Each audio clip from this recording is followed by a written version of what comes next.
Pemirsa, usai pencoblosan, PJ Gubernur Sumatera Selatan menyatakan situasi Sumsel tetap kondusif dan tidak ada kejadian yang menonjol berkaitan dengan kondisi pemungutan suara. Usai pencoblosan, kondisi di Sumatera Selatan tetap kondusif. Hal ini ditegaskan oleh PJ Gubernur Sumatera Selatan, Agus Fatoni. Yang ditemui di kantor Gubernur Sumatera Selatan, sejauh ini menurut Agus Fatoni belum menerima adanya laporan kejadian menonjol yang berkaitan dengan kondisi pemungutan suara.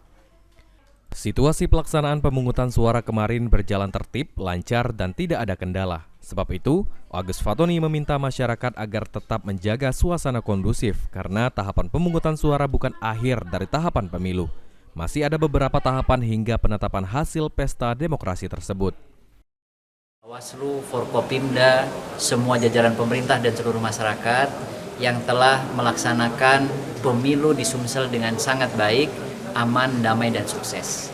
Ini semua berkat kerjasama kita dan perlu terus kita pertahankan Sumsel yang zero konflik, Sumsel yang toleran, damai, aman, dan sejahtera. Kita tunggu hasilnya dan kita tetap jaga situasi. Agus Fatoni juga mengucapkan terima kasih dan apresiasi kepada seluruh